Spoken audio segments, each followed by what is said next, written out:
Alright, hey guys, I am sorry if for some reason YouTube videos aren't working on a certain computer or technology. I have reached out to YouTube and they said there's not an issue on my end, that everything is public, that it's probably just like privacy settings set up via the school or at home. The best way that I have found so far, because I've tried multiple different pieces of technology and have had my friends try and view these videos as well, and they have not had any issues. You can search the titles. So if you search like Day 1, New Read Aloud, Hook, my video should pop up, and then if you go and subscribe to my channel, you will be able to view all those other videos. Hopefully that works. I'm not 100% sure, but that is just something that I found has worked for other people. I've also talked to some people, and it works on some phones, but not on some computers. Again, I think that's just a settings thing. It's nothing that I can change on my end. All of the videos are now public. There's no age restriction on them. There's truly no restriction on them. They should be able to be viewed. But yeah, so that's that update. The other update. So, we will be reaching out to our homeroom families. So the 5th grade team will be reaching out to our homeroom families via phone call on Thursday and Friday. This Thursday, Friday. We will not be doing our office hours this Thursday. We just want to reach out and answer any questions to anybody. So those will be our office hours this week. But we want to be able to answer any questions and make sure you know what the plan of action is starting that next, Monday, April 20th. I will have a letter that will go out after I post this video. And I'm just going to read it here. So that way if you have any questions, this might help answer as well. So it just says, hello 5th grade families. We are all learning and adjusting to this new way of education in which our expectations are different and online. Comes with this is a new schedule, different work, and modes of communication. Please be patient and understanding as we all, teachers, students, and parents, learn how to navigate this new endeavor. Below is a schedule of our times your teachers will be available to check in with you to answer any questions. We will be making contact with families this Thursday and Friday to ensure you understand the schedule, expectations, and if you have any questions. So if you are in my homeroom, so my homeroom kids, on Monday and Wednesday, you will be visiting Google Classroom, your Google Classroom AM block, and there is a link at the top of that. And it says like a Meet link. It's a Google Meet. That will be a video chat or a video conference that you will be able to check in with us from 11 o'clock to 11:25. That's just my homeroom. And that is to check in with just myself and Miss Nestor. On Tuesdays and Thursdays, you will check in with Mr. Wyckoff between 11 o'clock and 11:25, and Mr. Mays 11:30 to 11:55 on Tuesday, Thursday. Monday, Wednesday is with Miss Nestor and myself from 11 to 11:25. If you are in Mr. Mays' homeroom, you will be meeting with Mr. Mays and Mr. Wyckoff on Monday and Wednesday, because that's your Block 1 and Block 2 teachers. So on Monday and Wednesday, you will meet with Mr. Mays from 11 o'clock to 11:25, and then with Mr. Wyckoff from 11:30 to 11:55. So that is on Monday, Wednesday. On Tuesday and Thursday, you will meet, so just Mr. Mays' homeroom, will meet with Miss Nestor and myself between 11 o'clock and 11:25 on Tuesday and Thursday. If you are in Miss Nestor's homeroom, on Monday and Wednesday, you will meet with myself and Miss Nestor using that Google Meet link in AM block and Google Classroom between 11:30 and 11:55. So we are splitting up our ELA block into the 2 times, so that way we don't have an overload of kids. Having 40 kids on a video chat can be very overwhelming, and so we want to split it up so we can make it a little bit smaller to make sure we can answer everyone's questions and give you enough time and have a quieter setting to be able to help in any way that we can. So again, if you are in Mrs. Nestor's homeroom, you on Monday and Wednesday, you will go to Google Classroom and from 11:30 to 11:55 to see Miss Nestor and myself. On Tuesday and Thursday, you will have your office hours from 11 to 11:25 with Mr. Mays, because that is your Block 3 class. and then 11:30 to 11:55 with Mr. Wyckoff, because that is your Block 4 class. So that is on Tuesday and Thursday. If you are in Mr. Wyckoff's homeroom, on Monday and Wednesday, you will you will have office hours with Mr. Wyckoff, your Block 1 teacher, from 11 o'clock to 11:25. So that's Monday, Wednesday. Then on Monday and Wednesday, you will see Mr. Mays, or have your office hours with Mr. Mays, from 11:30 to 11:55. So that same day. On Tuesday and Thursday, if you are in Mr. Wyckoff's homeroom, you will visit that Google Classroom PM section, and you will visit and have office hours with myself and Miss Nestor from 11:30 to 11:55 every Tuesday and Thursday. On Fridays, all teachers will be contacting families if we have not heard from students throughout the week during our Google Hangout chats. Again, even if you do not have questions on schoolwork, signing in once or twice during the week with each teacher allows us to check in on your progress and see how you are doing and if you have any questions. And then we just go on to explain what's going on with mine and Miss Nestor's ELA class. So as we know, Miss Hook and Miss Nestor's class is together, but we want to ensure that we can answer all questions without an overload of students. So here's the schedule for ELA office hours. We will be using Google Meet which is attached in your Google Classroom page in the header at the top. During your scheduled time, you can click that link and video chat with us. Our video meetings will begin on Monday, April 20th. So Mondays and Wednesdays, 11 o'clock to 11:25, is my homeroom kids. On Monday, Wednesdays, 11:30 to 11:55 is Mrs. Nestor's homeroom kids. On Tuesdays and Thursdays, from 11 o'clock to 11:25, is Mr. Mays' homeroom kids. And then Tuesday, Thursday, 11:30 to 11:55 is Mr. Wyckoff's homeroom kids. So I know that's a lot of information, but that whole letter will be sent out via Remind and posted on Google Classroom, so you can see that as well. Like I said, we will not be doing our video office hours on Thursday. Instead, we're going to be contacting our homeroom families Thursday and Friday to make sure we can answer any questions and just check in and see if there's any more support that you need before this gets up and running. I ask ahead of time. I know this has been frustrating, especially with the YouTube issues. I know it's frustrating if you have your internet goes in and out. I know it's frustrating because we're all doing something brand new and we don't have the answers for this, I guess is the best way to put it. We don't know how well this is going to work. We don't know if we're going to have to make changes along the way. We're just trying to be as prepared as possible, and then we can make adjustments as we move forward. We just ask for your patience and understanding from not only students, parents, but everybody, because this is new to all of us. And a lot of the times right now, I know it might be frustrating if you reach out and ask teachers questions about different things. We might not know that answer, and we might have to have you reach out to somebody else, or it might take a couple days for us to get that answer to you.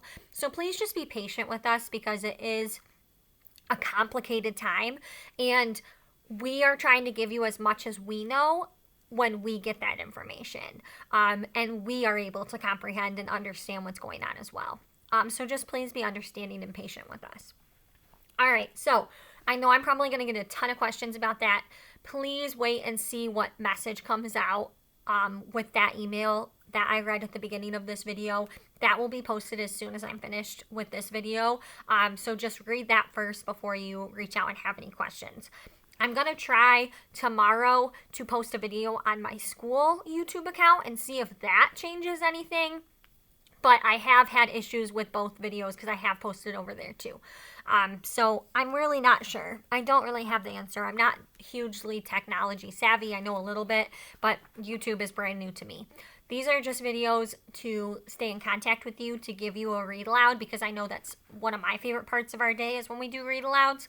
And I still want to give you some of the read alouds that we would be doing this year, even though we're not in school. So we are on chapter 8 in Number the Stars. In chapter 7, they they just reached Henrik's house. And Ellen has never been to the sea before. And Anne-Marie was pointing out that that was Sweden over there. And I want you to think back to when Anne-Marie was talking to her parents, what they said about Sweden. Because Sweden is actually a free country in this. They are not occupied by Nazis. And if they can see Sweden from the other side, what might happen? So, this next chapter is chapter 8, and it's called There Has Been a Death. Through a haze of dreams, Aunt Marie heard Henrik rise and leave the house, headed for the barn with his milking pail at daybreak. Later, when she woke again in the morning, she could hear birds calling outside, one of them close by the window in the apple tree, and she could hear Mama below in the kitchen talking to Christy. Ellen was still asleep. The night before, so shortened by the soldiers in the Copenhagen apartment, seemed long ago. Aunt Marie rose quietly so that she wouldn't wake her friend. She pulled on her clothes and went down the narrow, curved staircase to find her sister kneeling on the kitchen floor, trying to make the gray kitten drink water from a bowl. "Silly," she said. "Kittens like milk, not water." "I'm teaching this one new habits," Christy explained importantly, "and I have named him Thor, for the god of thunder." Aunt Marie burst out laughing. She looked at the tiny kitten who was shaking his head, irritated at his wet whiskers, as Christy kept trying to dip his face into the water. "God of thunder," Aunt Marie said. "He looks like he would run and hide if there was a thunderstorm." "He has a mother someplace who would comfort him, I imagine," Mama said, "and he wants milk. And when he wants milk, he'll find his mama. Or he could go visit the cow," Christy said. Although Uncle Henrik no longer raised crops on the farm, as his parents had, he still kept a cow, who munched happily on the meadow grass and gave a little milk each day in return. Now and then he was able to send cheese into Copenhagen to his sister's family. This morning, Anne Marie noticed with delight Mama had made oatmeal, and there was a pitcher of cream on the table. It was a very long time since she had tasted cream. At home, they had bread and tea every morning. Mama followed Anne Marie's pitcher. "Fresh from Blossom," she said. "Henrik milks her every morning before he leaves for the boat. And," she added, "there's butter, too. Usually not even Henrik has butter, but he managed to save a little this time." "Save a little from what?" Aunt Marie asked, spooning oatmeal into a floured bowl. "Don't tell me the soldiers try, relocate butter, too?" She laughed at her own joke. But it wasn't a joke at all, though Mama laughed ruefully. "They do," she said. "They relocate all the farmers' butter right into the stomach of their army. I suppose that if they knew Henrik had kept his tiny bit, they would come with guns and march it away down the path." Christy joined in their laughter as the three of them pictured a mound of frightened butter under military arrest. The kitten darted away when Christy's attention was distracted and settled on the windowsill. Suddenly, here in the sunlit kitchen, with cream in a pitcher and a bird in the apple tree beside the door, and out in the Kattegat, where Uncle Henrik, surrounded by bright blue sky and water, pulled in his nets with shiny silver fish. Suddenly, the specter of guns and grim-faced soldiers seemed nothing more than a ghost story, a joke with which to frighten children in the dark. Ellen appeared in the kitchen doorway, smiling sleepily, and Mama put another floured bowl of steaming oatmeal on the old wooden table. "Cream," Aunt Marie said, gesturing to the pitcher with a grin. All day long, the girls played outdoors under the brilliant, clear sun and sky. Aunt Marie took Ellen to the small pasture behind the barn and introduced her to Blossom, who gave a lazy, rough-textured lick to the palm of Ellen's hand when she extended it timidly. The kitten scampered about and chased flying insects across the meadow. The girls picked up armfuls of wildflowers, dried brown now by the nearly fall chill, and arranged them in pots and pitchers until the tabletops were crowded with their bouquets. Inside the house, Mama scrubbed and dusted, tisk-tisking at Uncle Henrik's untidy housekeeping. She took the rugs out to the clothesline and beat them with a stick, scattering dust into the air. "He needs a wife," she said, shaking her head, and attacked the old wooden floors with a broom while the rugs aired. "Just look at this," she said, opening the door to a little used formal living room with its old furniture. "He never dusts." And she picked up her cleaning rags. "And Christy," she added, "the god of thunder made a very small rain shower in the corner of the kitchen floor. Keep an eye on him." Late in the afternoon, Uncle Henrik came home. He grinned when he saw the newly cleaned and polished house, the double doors to the living room wide open and the rugs aired and the windows washed. "Henrik, you need a wife," Mama scolded him.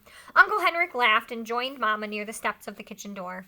"Why do I need a wife when I have a sister?" he asked in his booming voice. Mama sighed, but her eyes were twinkling. "And you need to stay home more often to take care of this house. This step is broken, and there is a leaking faucet in the kitchen, and—" Henrik was grinning at her, shaking his head in mock dismay. "And there are mice in the attic, and my brown sweater has a big moth hole in the sleeve, and if I don't wash the windows soon—" They laughed together. Anyway, Mama said, I have opened every window, Hendrik, to let air in and the sunlight. Thank goodness it's such a beautiful day. Tomorrow will be a day for fishing, Henrik said, his smile disappearing. Anne-Marie listened, recognizing the old odd phrase that Papa had said, something like on the telephone. Is the weather good for fishing, Henrik? Papa had asked. But what did it mean? Henrik went fishing every day, rain or shine. Denmark's fishermen didn't wait for sunny days to take out their boats and throw their nets in the sea. Anne-Marie, silent, sitting with Ellen under the apple tree, watched her uncle. Mama looked right at him. The weather is right? She asked. Henrik nodded and looked at the sky. He smelled the air. I will be going back to the boat tonight after supper. We will leave very early in the morning. I will stay on the boat all night. Anne-Marie wondered what it would be like to be on a boat all night, to lie at anchor, hearing the sea slap against the sides, to see the stars from your place on the sea. Have you prepared the living room? Uncle Henrik asked suddenly. Mama nodded. It is cleaned, and I moved the furniture a bit to make room. And you saw the flowers, she added. I hadn't thought of it, but the girls picked dried flowers from the meadow. Prepared the living room for what? Anne-Marie asked. Why did you move the furniture? Mama looked at Uncle Henrik. He reached down at the kitten scampering past and now held it against his chest and scratched its chin gently. It arched its small back with pleasure. Well, girls, he said, it is a sad event, but not too sad, really, because she was very, very old. There has been a death, and tonight your great-aunt Bert will be resting in the living room in her casket before she is buried tomorrow. It is the old custom, you know, for the dead to rest at home and their loved ones to be with them before burial. Christy was listening with a fascinated look. Right here, she asked. A dead person? Right here? Anne-Marie said nothing. She was confused. This was the first she had heard of a death in the family. No one had called Copenhagen to say there had been a death. No one had seemed sad. And most puzzling of all, she had never heard the name before. Great-Aunt Bert. Surely she would have known this relative by that name. Christy might not. Christy was little and didn't pay attention to such things. But Anne-Marie did. She had always been fascinated by her mother's stories of her own childhood. She remembered the names of all the cousins, the great aunts and uncles, who had been a tease, who had been a grouch, who had been such a scold that her husband and family had to move to a different house, though they continued to have dinner together every night. Such wonderful, interesting stories filled with colorful personalities of her mother's family. And Anne-Marie was quite certain, though she said nothing, there was no great-aunt Bert. She didn't exist. And that's where we are going to end today. So I will be sending out that email shortly. Please be patient, and please be patient with Miss Nestor and the rest of us as we get back to answering your questions. So I hope you guys have a good day, and I am looking forward to video chatting with you starting on Monday. Bye.